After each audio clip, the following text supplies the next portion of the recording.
Most Venerable His Holiness Geshe-la, Venerable Sirs, and most respected Lamas, Venerable Nuns, distinguished guests, and my dear friends. Ni hao, taja hao, tashidile, namaste.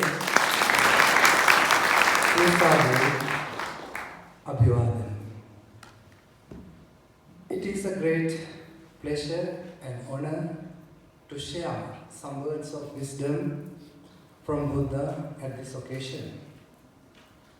I would like to talk about Buddhism in Sri Lanka, past, present, and future, and threat to Buddhism. Let me highlight some past history about Buddhism in Sri Lanka. The Supreme Buddha blessed Sri Lanka with his sacred feet 3 times. That means he visited Sri Lanka 3 times. We received Buddhism with blessings of the Asoka, Emperor Asoka from India, his own very son Mahamahinda, and his own daughter Sanghamita came to Sri Lanka to share the Buddha's teaching. And Sri Lankan Buddhists are very lucky to have some of the Buddha's relics, especially the tooth relic in Kandy. So this was the arrival of Buddhism from India, and Sri Lanka also received the Bodhi sapling from original Bodhi tree at Buddha Gaya, and later some Indian kings who were not Buddhists, they destroyed the Bodhi tree at Bodh Gaya. Then the branch of original Bodhi tree was replanted in India at Bodh Gaya, at Buddha Gaya. So and also the original teaching was protected and preserved in Sri Lanka, especially during the time of the king Vatagami Abaya. There was a great famine in Sri Lanka, about 12 years. And during that time, many senior monks, very learned monks, were passed away. And there is the Kandy in Sri Lanka, the Tooth Relic Temple. Our Geshe-la also has visited many times. So, and in Matali, we had the first, this is the Bodhi tree in Anuradhapura in Sri Lanka. And also we had many foreign invasions such as from India, as well as from Portuguese, Dutch, as well as English. So during these years, Buddhism came under very huge threat. So the government, in those days, the British government and the other colonial rulers used their sword and the power, government power, to suppress the Buddhism. And all the good position, the education, privileges, all were given to the people who become Christian or Catholic. So that way, and they prohibited sometimes the religious festivals. We were under so much pressure as Buddhists, but somehow our determined Buddhists were able to come out and rebuild and rejuvenate and revive the Buddhism in Sri Lanka. And also, luckily, there was a debate, famous debate between Christian and Buddhist. This debate is called Panaduravada, and we Buddhists won from the debate between the Christian and Catholics and Buddhists. And this news went to America, and some American people came to Sri Lanka in 18th century. And especially the Sir Henry Olcott, Madame Blavatsky, and Mary Higgins. These people came and started Buddhist schools, as well as one of the major success to have Buddhist knowledge to the children is Sunday Dhamma school. So they pioneered the Sunday Dhamma schools in Sri Lanka. And they helped to rebuild the Buddhist education because all the schools were owned by the Christian missionaries. So in that way they were able to do a very great service. And the most sacred place of Buddha Gaya, you know, who owned this place before 200 years ago? It was owned by the Hindus. And Buddhists were not allowed to go there. Buddhists were not allowed to pray there or worship there. And the Buddha Gaya, the Buddha statue was considered as the god Shiva. And one Sri Lankan, one brave Sri Lankan called Anagarika Dharmapala, he came to in 1891 to Bodh Gaya in order to find the Buddha Gaya, but he found that it was owned by Hindus, and Buddhists have no any say even to worship, to enter to the shrine room. And he filed the case in the Indian Supreme Court, and he was beaten by the thugs, and he had so much disturbance.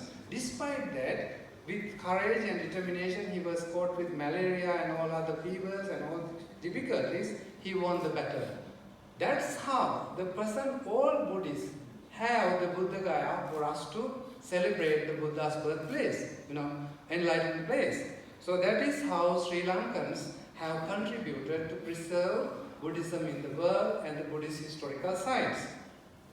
And also we have some other things as well to share. So in Buddhism is a major religion in Sri Lanka. Another very important place in Sri Lanka is Sripada. Sripada is where the Buddha come and put his footprint. So we have 3 sacred places in Sri Lanka. One of this. So in our constitution, Buddhism is recognized and given a priority place.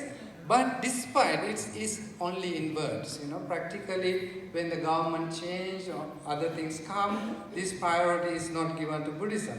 So it is now actually we have to say, I am very sad to say that Buddhism is facing a slow death because there are many reasons. One reason is the Buddhist population is getting less because Buddhist parents have less children. That means Buddhist population go down. Secondly, the monks' population also going down because when the parents don't have many children, there are no children to offer to the Buddha Sasana or to become monks. So that way the population of the monks also getting down. Thirdly, the young generation is more interested in social media, some other enjoyment, amusement, so they don't want to learn Buddhism so much deeply. Only if they have psychological problem or some bad time, they will come to the Dhamma. So despite that, the interest in Buddhism, I think, going down because we are traditionally Buddhist. In the West, it is different case. There are people who are more interested in Buddhism because they are in search of Buddhism. Whereas in Sri Lanka, people don't have that kind of interest because they are traditionally Buddhist. And also we have another threats coming from other minority groups because they don't tolerate the worshipping of idols or worshipping of Buddha images. Some of the especially people destroying the Buddhist pagodas and they bulldoze them and destroy the Buddha images. They are ancient sites and they claim those land for growing, cultivation and all that. So in a way, kind of silent invasion is there in doing the minority people. And sometimes because the government and the political leaders take some bribes or take some advantages, they don't talk anything about the rights of the Buddhists. They keep quiet and keep the problem under the carpet. So which is a very bad thing. This is the place where the Buddhism was, when all the monks had this famine, all the books Buddhist teachings were written in all our leaves in this temple. It's called Matale Aluvihara. And then apart from that, inside, within Buddhism, we have some threats as well, whereas some monks do not follow the discipline, the Vinaya, and also some NGOs, some non-governmental organizations, plan some monks to teach Buddhism in a different way, not the traditional, the canonical teachings. They use some different words and reinterpret or misinterpret, especially the teachings of the Buddha. This is another threat that is coming within Buddhism. So there are, and also there are groups who are converting people, giving material things like food or shelter or medicine or some foreign tours, and young people are given and they become non-Buddhist. So they are that danger as well. And also we need to, as Buddhists, to understand that these, especially in countries such as Sri Lanka, Myanmar, and Thailand, and Bangladesh, monks are really being hurt by the minority Muslims.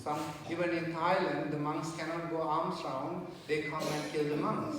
So, but in Western media, the picture they are showing as monks like terrorists, The monks are shown in the Western media like the monks as terrorists, but they don't describe the situation inside, what is really happening. So that's really bad and that's really nasty. And we need to be careful within sometimes the minority parties, they use the political power to suppress Buddhism. And also they come into power and take the rights of the Buddhism. So we Buddhists must be awake. We must be awake what is happening around. Otherwise our rights will be washed away. So therefore friends, we need to take into these threats. So we need to look forward the necessary steps to preserve, propagate Buddhism in the world. The Buddhist parents need to educate and bring them to the children, especially at the very young age. Otherwise, they will not incorporate it into Buddhist values and Buddhist teaching. So that is very important for us to train our young children at the young age. And we also need to start Buddhist schools. Through Buddhist schools, we can inculcate, we can indoctrinate Buddhist teachings through those curriculums and activities in this school. Especially the West, now they are using meditation for children, even in UK, even in USA, everywhere. So we need to use these techniques. Why our traditional wisdom, we are not using them. So we need to use those wisdom to teach our children. And we need also, this is one suggestion I want to put forward to the forum. There are some Christian TVs, for Muslims, there's a Peace TV in India, they broadcast to many countries. But we Buddhists don't have a Buddhist TV which covers whole world. So we need to think, all the lamas, all the high-powered people who has resources, get together and create a Buddhist TV so that we can have our Buddhist views and our Buddhist teachings all over the world so that people can access to Buddhism. That's a very important action we can promote Buddhism.